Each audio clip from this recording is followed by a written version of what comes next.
وما قدر اللہ حق قدرہ اذ قالوا ما انزل اللہ علی بشر من شیء. سبحان اللہ.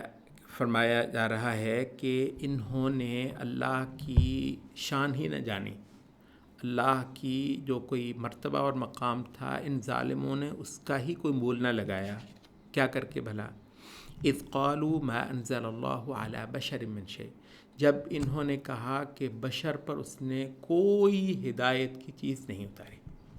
یعنی اس انسان کو روٹی تو کھلاتا ہے، اس انسان کو وہ کپڑا تو دیتا ہے، اس کو مکان فراہم کر دیتا ہے، اور بھی اس کی ساری یہ جو ضروریات ہیں یہ پوری کرتا ہے.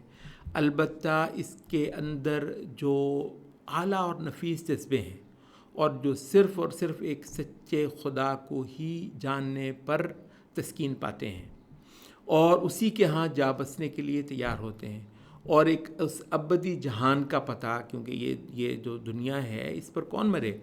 خلا میں سے تو کون اس پہ مرے گا؟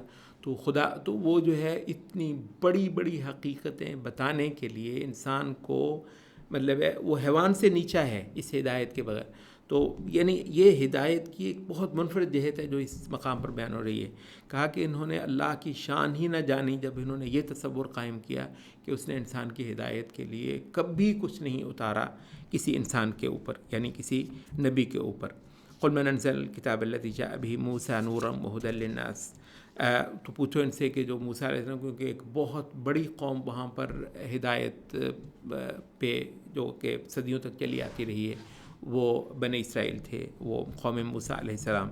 تو پوچھو ان سے کہ صدیوں تک جو ہے یہاں جو جس پر یہ چلتے رہے ہیں، تو وہ کتاب کس نے اتاری تھی؟ یہ موسیٰ علیہ السلام پر ہدایت کا اترنا اور آسمانی وحی کے ذریعے سے عقل انسانی کو نور، انلائٹنمنٹ ملنا.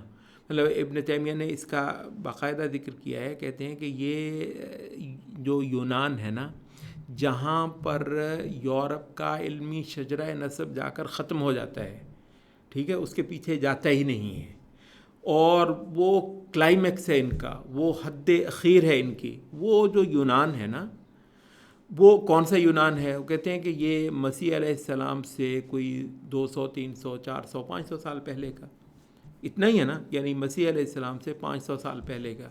وہ کہتے ہیں کہ یہی جو یونان ہے یہ بحر ابیض کو بہت بڑا نہیں ہے، بحر ابیض ایک حوض ہے، اس کی جو ہے نا وہ شمالی مغربی طرف جو ہے وہ ہے، تو اس سے بالکل ادھر جنوب میں یہ فلسطین اور یہ شام ہے، حتیٰ کہ مصر بھی.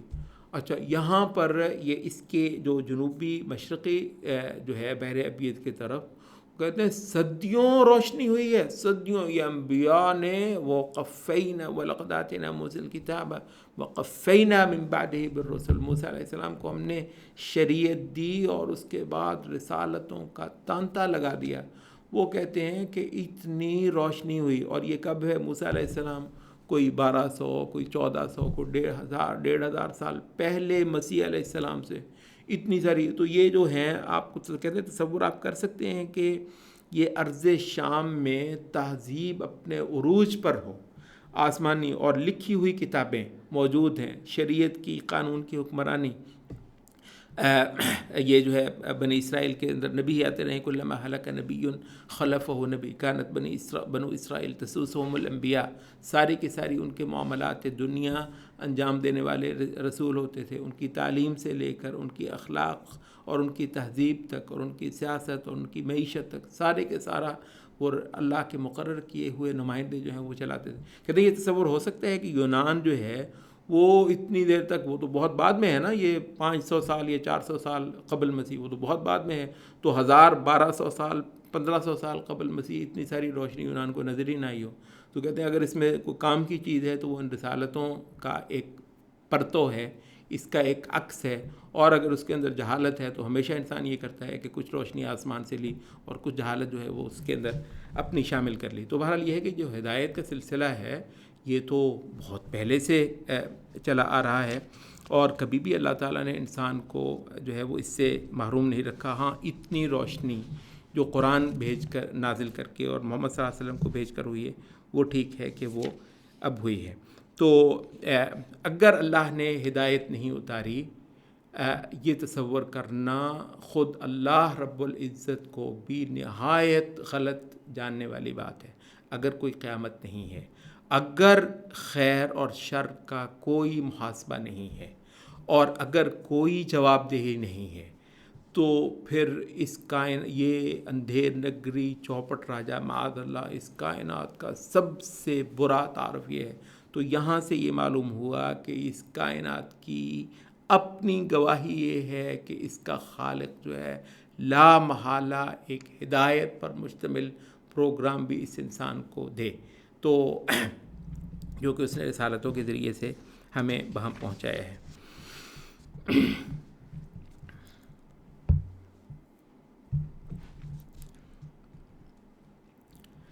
یہی جو مضمون ہم نے کہا کہ لا محالہ غیب کو غیب کی سطح پر رکھنا، اور کسی کی کسی فرمائش کو گھاس نہ ڈالنا کہ وہ کہے کہ تم مجھے جو ہے نا وہ میرے اصولوں پہ اور میری شرطوں پہ جو کہ حاضر کی شرطیں تو ان کے اوپر جو ہے نا وہ پورا کرے.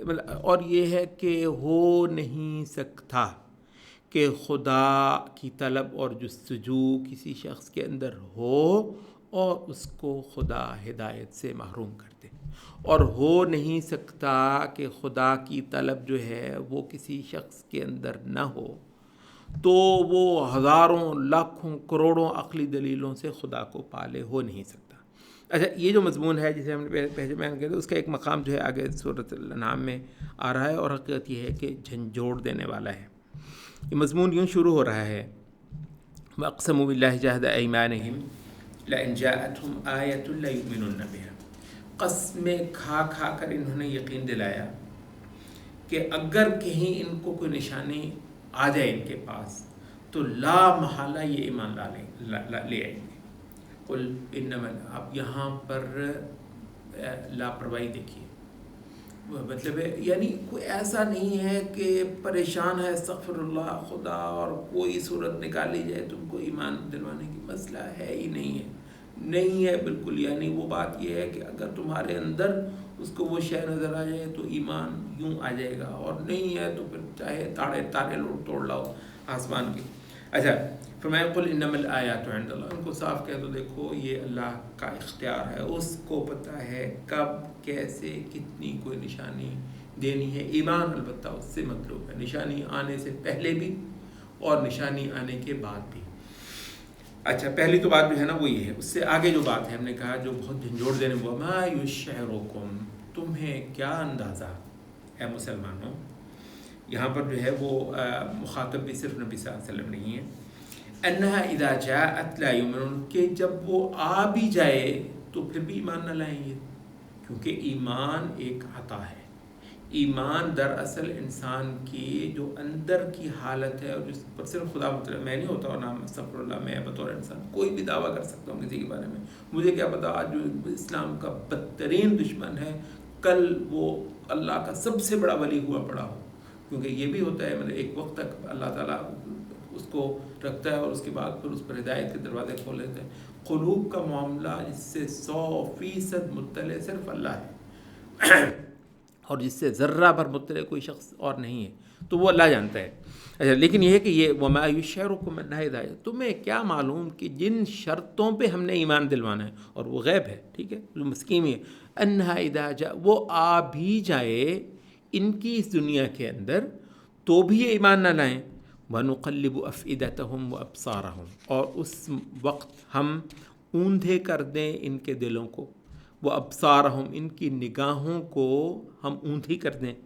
كَمَا لَمْ يُؤْمِنُوا بِهِ أَوَّلَ مَرَّةٍ، جس طریقے سے پہلی بار جب انہوں نے ایک خدا پیدا کرنے والے کو انہوں نے اس پورے تصور کو لات نہیں ماری تھی، اس پر یہ ایمان، اینڈ اس طرح انہوں نے پہلی بار انکار کر دیا تھا ان حقیقتوں کا، تو اس نشانی کو دیکھ لینے کے بعد بھی، کیونکہ ہونا اس کو ایمان بالغیب ہی ہے، ٹھیک ہے، تو اس کے بعد بھی یہی معاملہ رہے، اور تب بھی ہم ان کی جو ہے نا وہ ان کے دل اور ان کی نگاہیں اوندھی کر دیں. وَنَذَرُهُمْ فِي طُغْيَانِهِمْ يَعْمَهُونَ، اور ہم ان کی سرکشی میں ان کو ویسے کہ ویسا چھوڑ دیں کہ خوب یہ سرگردانی کریں، اور وہ جو سارا تکبر جو ان کے اندر بیٹھا ہوا ہے وہ ویسے کہ ویسا رہے، اور ان سے وہ ساری سرگردانی کرواتا رہے. اچھا، اور یہاں پر جو ہے اور ہمیں بالکل انشاءاللہ اس کی کوئی پرواہ نہیں ہے کہ کفر کرنا ہے تو کوئی شوق سے کرے، اور ایمان لانا ہے تو اس سے اعلیٰ کوئی بات نہیں ہے۔ اچھا، تو اس وجہ سے بے شک ایمان کے کچھ مشکل مقامات ہیں، اور وہاں ہماری دعا ہوتی ہے کہ خدایا جو تیرے کلام میں آیا اس کو صحیح ترین اسپرٹ کے ساتھ ماننے تسلیم کرنے کی ہم کو توفیق دے۔ اچھا، تو یہاں پر جو ہے نا وہ ایک بہرحال ایک مشکل مقام ہے، اور صرف جو واقعتاً خدا کے بندے ہیں انہی کو نصیب ہے۔ وہ یہ ہے کہ اس کی نسبت اللہ نے اپنی طرف وَنُقَلِّبُ أَفْئِدَتَهُمْ، ان کے دل ہم اوندھے کریں گے، مطلب ہے ان کو ہم نہیں دیکھنے دیں گے۔ سبحان اللہ، ان کو مطلب ہے یہ تھوڑی ہے میں کیا کروں، وہاں پہ کوئی بھی کیا کر سکتا ہے۔ اگر واقعتاً کچھ لوگوں کے ساتھ خدا کا یہ معاملہ ہے کہ وہ اپنی کسی اور عدل کی حکمت اور عدل کی بنیاد پر اس قابل نہیں ہے اس کی نظر میں کہ اس کو ہدایت دے، تو کہا کہ اس وقت ہم ان کے جو ہے نا وہ اوندھے کر دیں۔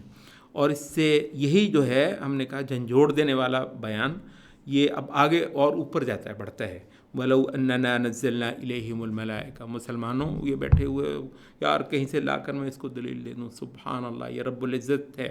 وَلَوْ أَنَّنَا نَزَّلْنَا إِلَيْهِمُ الْمَلَائِكَةَ، اور اگر ہم کہیں یہ بھی کر دیں کہ رسولوں کو جو ہے نا وہ قطار اندر قطار، نزلنا یہ تنزیل انزلنا نہیں بولا، نزلنا قطار، جسے کہتے ہیں نا قطار اندر قطار، فرشتوں کی لائن لگا دیں ہم ان کے سامنے لا کر، لو بے وَكَلَّمَهُمُ الْمَوْتَى، قبروں سے نکل کر مردے ان کے ساتھ کلام کر لیں، وَحَشَرْنَا عَلَيْهِمْ كُلَّ شَيْءٍ، اور ہر چیز کو ہم جو ہے نا وہ جمع کر دیں ان کے آگے، قبلاً مَا كَانُوا لِيُؤْمِنُوا إِلَّا أَن يَشَاءَ اللَّهُ، نہیں یہ ایمان لائیں گے سوائے تب بھی اگر اللہ کی مشیت ہو، اللہ کو پسند ہو، تو اللہ تعالیٰ جو کہ اس کی مشیت اس کے عدل کے ساتھ اور اس کی رحمت کے ساتھ، اور یہ ایکویشن صرف خدا جان سکتا ہے، مطلب وہ ہماری کیا حیثیت ہے کہ ہم اس اتنی بڑی ایکویشن کو جو ہے نا وہ خود سمجھ لیں، کسی کو وہ سمجھا دیں۔ تو بہرحال یہ ہے کہ ایمان نہیں ملنے والا سوائے یہ کہ واقعتاً خدا کو پسند ہو کہ اس شخص کو ایمان ملے۔ ولیکن اکثرہم یجہلون، مگر ان میں سے اکثر جو ہیں وہ نرے جاہل ہیں، جو طرح طرح کی فرمائشیں اے نبی تم سے کر رہے ہیں۔ کوئی پریشان ہونے کی بات نہیں ہے، جتنی سی روشنی ان حقیقتوں کو دیکھنے کے لیے اس جہان میں چاہیے تھی اللہ کے علم میں، وہ بلا شبہ کر دی گئی ہے، اور اتنی سی روشنی بلا شبہ ایک بڑی خلقت کو کفایت کرتی رہی ہے۔ ان کے اعمال بھی، ان کے اخلاق بھی، ان کا ایک ایک معاملہ خدا خوفی پہ کھڑا ہو گیا ہے اس اتنی سی روشنی سے جو اللہ نے رسالتوں کے ذریعے سے اور پھر کائناتی شہادتوں کے ذریعے سے کر دی ہوئی۔ اس سے بڑھ کر وہ کرنا بالکل اس کے لیے مسئلہ ہی کوئی نہیں۔ وہ اتنی روشنی آج بھی کر سکتا ہے جتنی ساری روشنی اس نے یوم الفتح، جس دن معاملے کو بالکل کھول دیا جانا ہے، نکھیڑ کے رکھ دینا، تو وہ اتنی روشنی آج بھی ہو سکتی ہے۔ لیکن یہ اسکیم جتنی دیر تک اس کو مطلوب ہے ایسی ہی رہنی ہے۔ انبیاء بھی اس اسکیم کی اس نیچر کو، اس حالت کو، اس کی اس حقیقت کو بدلتے نہیں ہیں، نہ بدل سکتے ہیں، اور اس وجہ سے سارا ٹھٹھا، سارا مذاق، جی کچھ ہے ہی نہیں، لگے ہوئے پاگلوں کی طرح کہتے ہیں، بالکل کہتے رہو۔ لیکن بہرحال یہ ہے کہ جو دلائل ہیں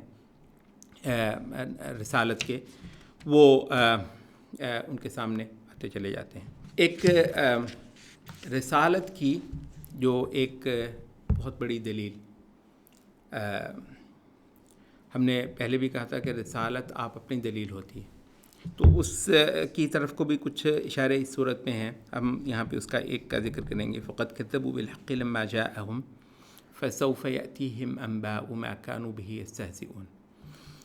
ان لوگوں نے اس حق کی تکذیب تو کر دی جو ان کے پاس آئی ہے، تو بہت جلدی ان کے پاس اب خبریں آنے والی ہیں اس چیز کی جس کا یہ استہزاء کیا کرتے تھے۔ کہتے ہیں یہ ہے کہ رسول آتا ہے، تنہا ہوتا ہے، اور پوری قوم اس کے مخالف ہوتی ہے، اور البتہ آسمانی عمل اس کے یوں پشت پر ہوتا ہے کہ چند سالوں، چند اشروں کے اندر آسمان کا فیصلہ زمین پر نمٹا دیا جاتا ہے. تو یہ ہے فسوف یأتیہم انباء ما کانوا بہ یستہزئون. تو رسول آتا ہے، باقاعدہ ایک دعویٰ کرتا ہے، یعنی یوں نہیں ہے کہ جیسے کوئی بھی بندہ آ کر کہے کہ جی مطلب میرے جتنے منکر ہیں سارے کے سارے تہس نہس ہو جائیں گے اور صرف میرے ماننے والے باقی رہیں گے اور آسمان سے ان قریب یہ فیصلہ ہونے والا ہے. تو یہ دعوے کے ساتھ صرف رسول کرتا ہے. تو رسول نے یہ دعویٰ کیا اور پورے جہان کی نگاہ نے دیکھا کہ وہ رسول جو ہے وہ جیت کر اور باطل کو ملیا میٹ کر کے اور ایک بہت بڑی قوم کے اخلاق سے لے کر تہذیب تک، رویوں تک اتنی بڑی تبدیلی برپا کر کے اور حق کی جیت کروا کے جاتا ہے. یہاں تک کہ پھر صدیوں تک جو ہیں اس اتنے بڑے واقعے کو، ایسی بڑی تبدیلی کو، یعنی اندھیرا گھپ تھا اور اس کے بعد ایسی روشنی، اور یہ تھوڑے سے وقت میں ایک ہی شخصیت کے دم سے ہوا اور جو کہ رسول ہوتا ہے. تو یہ جو چیز ہے یہ مطلب ابھی ہم نے تھوڑی دیر پہلے یہ جو بات کی تھی کہ ان کو جو ہے نا ایمان جو اللہ چاہے گا تو نصیب ہوگا، وہ الگ بات ہے. لیکن یہ ہے کہ یہ جو ہے نا رسالت کی جو دلیل ہے وہ اس کا اپنا مضمون بھی دلیل ہوتا ہے، لیکن رسالت بطور واقعہ بھی اور اپنے جو ہے نا وہ نتائج کے لحاظ سے بھی ایک بہت بڑی دلیل ہوتی ہے، اور وہ بہرحال انسانیت کو میسر کروائی جاتی ہے. اور محمد صلی اللہ علیہ وسلم کی جو رسالت ہے اور اس نے جو اس جہان انسانی کا رخ بدلا ہے اور جزیرہ عرب کا پانسا پلٹ کر رکھ دیا ہے، ایک اتنا بڑا واقعہ جو ہے وہ بہرحال جو کچھ جدید ترین تاریخ بھی ہوتی ہے اس نے اس کو پوری تفصیل سے ڈاکیومنٹ کیا ہے. سورۃ الانعام کا ایک اور بہت لائق توجہ مقام، وَكَذَلِكَ جَعَلْنَا لِكُلِّ نَبِيٍّ عَدُوًّا شَيَاطِينَ الْإِنسِ وَالْجِنِّ. بالکل اسی طریقے سے ہم نے ہر نبی ہی کا دشمن کر دیا انسانوں اور جنوں کے شیطانوں کو. یوحی بعضهم الی بعض، یہ سب ایک دوسرے کو القاء کر رہے ہوتے ہیں. زخرف القول، بڑی بڑی کمال بنتی کے قول، بہت جسے کہتے ہیں کلام کے ماسٹر پیس، کلام کے شاہکار. غروراً، محض ایک فریب میں مبتلا کرنے کے لیے. وَلَوْ شَاءَ رَبُّكَ مَا فَعَلُوهُ، اور اگر تیرا رب چاہتا تو یہ ایسا نہ کرتے. فَذَرْهُمْ، تو اس لیے چھوڑ دو ان کو. وَمَا يَفْتَرُونَ، اور جو یہ افترا کرتے ہیں، جھوٹ گھڑتے ہیں.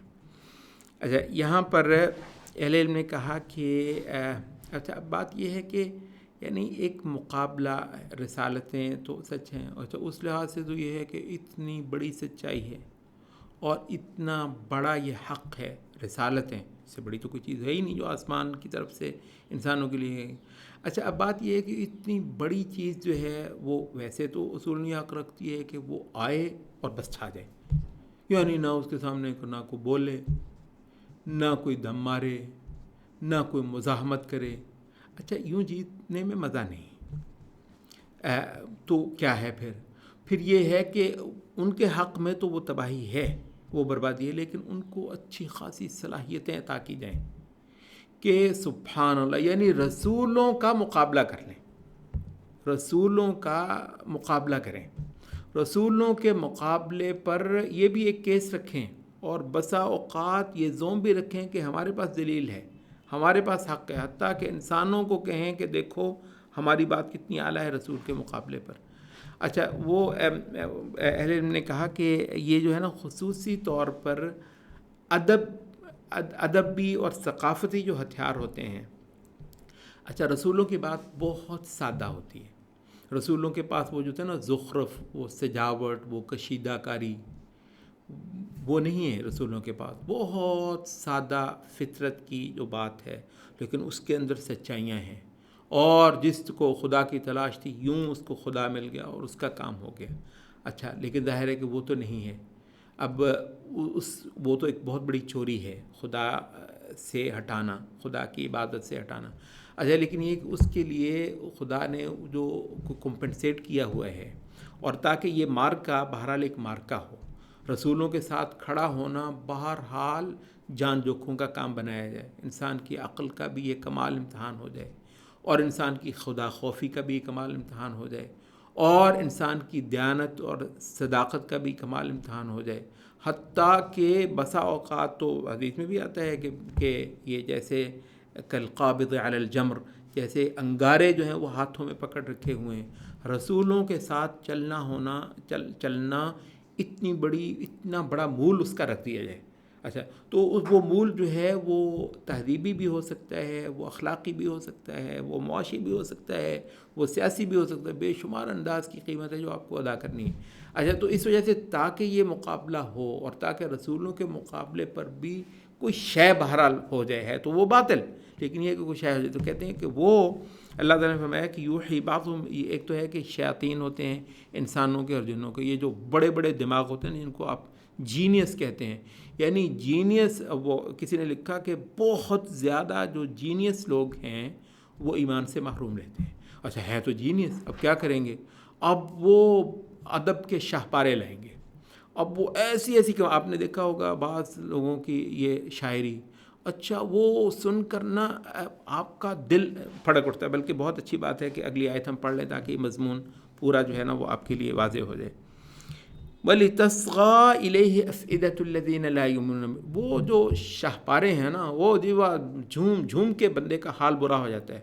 رسولوں کی بات کی کاٹ کی ہے اور ایسا مزہ آ گیا اس کو جھوم جھوم کے. وَلِتَصْغَىٰ إِلَيْهِ أَفْئِدَةُ الَّذِينَ لَا يُؤْمِنُونَ بِالْآخِرَةِ، تاکہ خوب دل لگا کر بالکل محو ہو کر سنیں دل ان لوگوں کے جن کا آخرت پر یقین نہیں.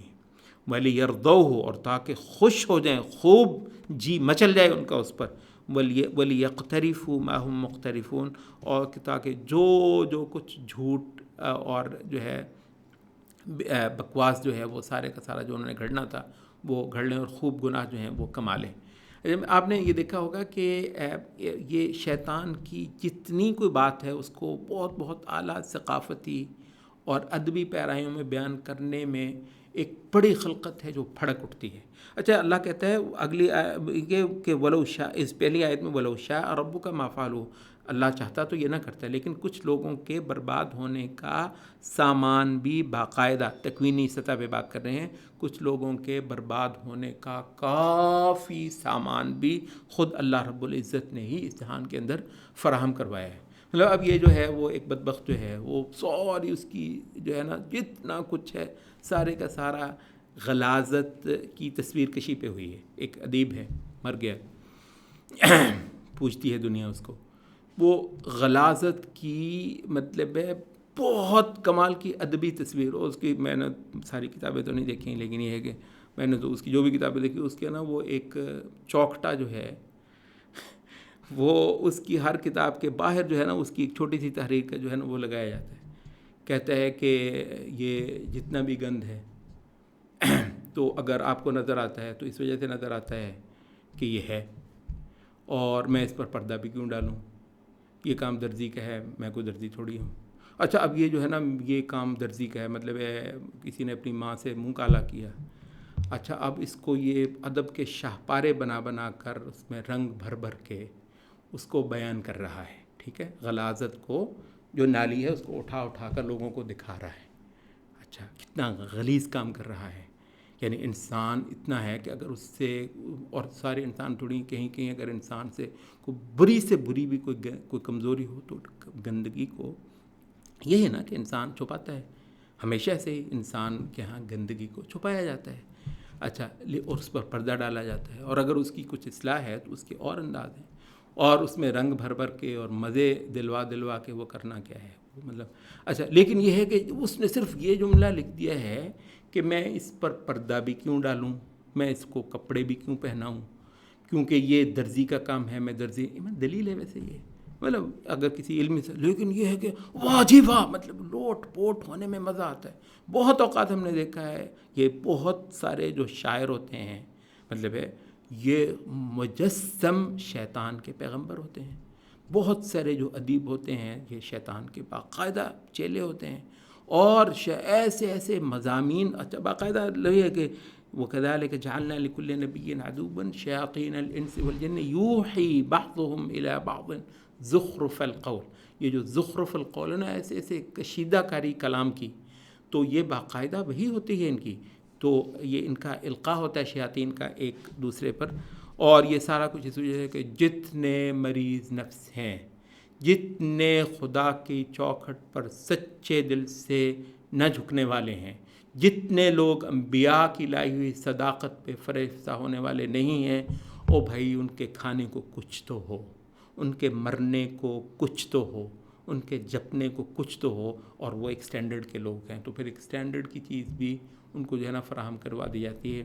تو یہ ایک جو ہے نا، یعنی ایسا نہیں ہے کہ انبیاء کے منکر جو ہوتے ہیں نا وہ بالکل ہی نہ کوئی پڑھے لکھے ہوتے ہیں، نہ کوئی ان کو ادب کی مہارتیں ہوتی ہیں، نہ ان کے پاس ثقافت کے کوئی ہتھ کنڈے ہوتے ہیں، بڑا کچھ ہوتا ہے، لیکن سبحان اللہ جو حق کی متلاشی نگاہ ہوتی ہے بخدا ایک لمحہ نہیں لگاتی، اس کو معلوم ہو جاتا ہے کہ پیدا کرنے والا کون ہے، اس کی شان مرتبہ کیا ہے، اس کا حق کیا ہے، اور اس جہان کی جو فانی تصویر ہے وہ در حقیقت کیا ہے، اور انبیاء اس کو جو اونچائیاں چڑھا رہے ہیں تہذیب کی، اخلاق کی، اور خیر کی، اور پاکیزگی کی، وہ کتنی ستھری ہیں، ان ساروں پر وہ سارے ادبی شاپارے جو ہیں ذرہ پردہ نہیں ڈال سکتے ایک ایسے شخص کے لیے جو واقعتاً اس سچ کا اور حق کا متلاشی ہے۔